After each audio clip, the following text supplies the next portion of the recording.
din po ang pinapaalala ni Jesus sa atin sa nabasang ebanghelyo. Hindi tayo magiging epektibo sa ating misyon, sa ating pagmamahal, sa ating paglilingkod sa iba, kung titignan natin palagi ang kasalanan ng ibang tao. Kaya nga po ang habilin ni Jesus sa kanyang mga alagad, kung hindi man kayo tatanggapin, kung hindi man kayo pakikinggan, ipagpag nyo ang alikabok sa inyong mga paa.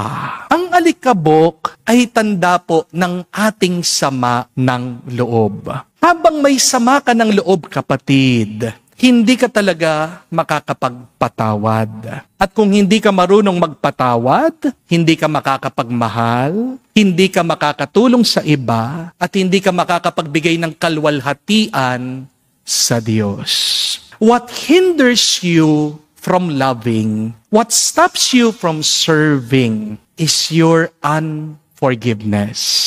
Hindi rin magiging pinagpala ang buhay mo kung may sakit ka ng loob. Amen? At habang may sakit ka ng loob, lalo ka lang magkakasakit. Lalo kang makakasakit sa iba at hindi magiging masaya, maganda ang iyong buhay. Meron pong isang dalaga na pumunta po dito sa parokya.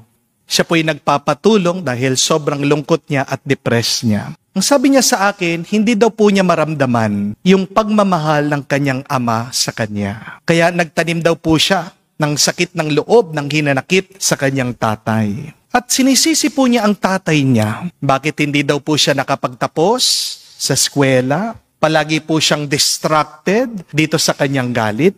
Sinubukan po niyang magtrabaho sa mga fast food. Hindi po siya nagtatagal dahil wala siyang makasundo sa kanyang mga katrabaho. Wala din po siyang makaklose na mabuting kaibigan. Naging loner siya, naging antisocial siya. Sabi ko po dito sa dalaga, hindi kasalanan ng tatay mo yung mga masamang nangyayari ngayon sa buhay mo. Ang lahat ng mga masasama na nangyayari sa iyo ay bunga lang ng galit mo sa kanya. Anger destroys us from the inside. And anger destroys everything that is near us and dear to us. Cancer po ang galit eh. Anay ang sakit ng ating loob.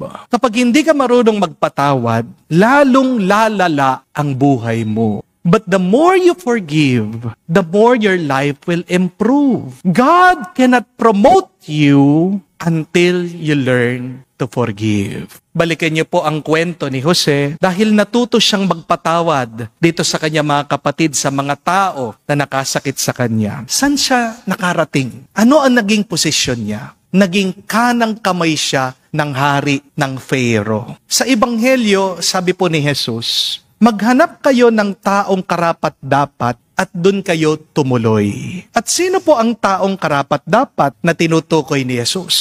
Sila yung mga taong may malinis na puso. At anong malinis na puso? Sila yung mga taong walang dinadalang galit o hinanakit.